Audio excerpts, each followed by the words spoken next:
Hello, I'm Brian Ivy, meteorologist from NeoWeather for your snowplow news. Look at the Farmers Almanac. We're going to discuss a little bit about how reliable it is, can you really make business decisions off of it, and what do they use to come up with these very long-range forecasts. Without further ado, here is the almanac for this year. Big cold across a great portion of the country. They're calling it a polar coaster of a winter.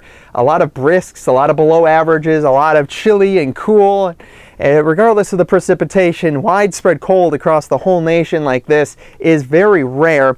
Even in some of the coldest winters we've had, maybe across 2/3 or even 4/5 of the nation, there's been one area that's been decently above average. That's because you have troughs and ridges in the atmosphere, and next to a trough is a ridge, so it's really hard to get this widespread, major, sustained cold across the whole nation.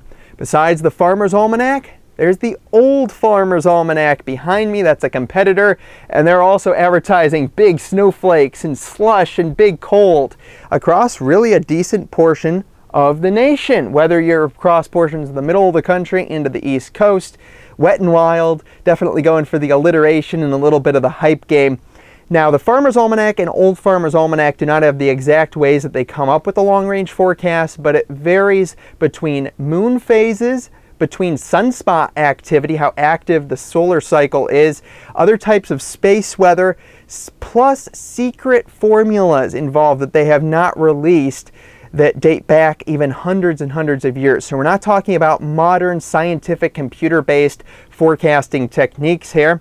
In meteorology, we're looking at trends in the oceans and the atmosphere, different wind and pressure patterns, not only locally, but across the whole globe, months out in advance, looking for similarities to different patterns we've had in the past. So a lot different, and it's not like long-range forecasting through meteorology is 100% accurate, but it's flipping a coin, a 50-50 chance of accuracy with the Farmers Almanac. Now this year we look to set up a generally neutral ENSO, so no true La Nina, no true El Nino, those kind of just slightly above or below average conditions across the equatorial Pacific Ocean. That'll be coupled with a negative EPO, or this big ridging across portions of the Gulf of Alaska. Now this warm area pumps up the ridge across portions of the west coast. Next to the ridge, a big trough. That's where cold air is most likely.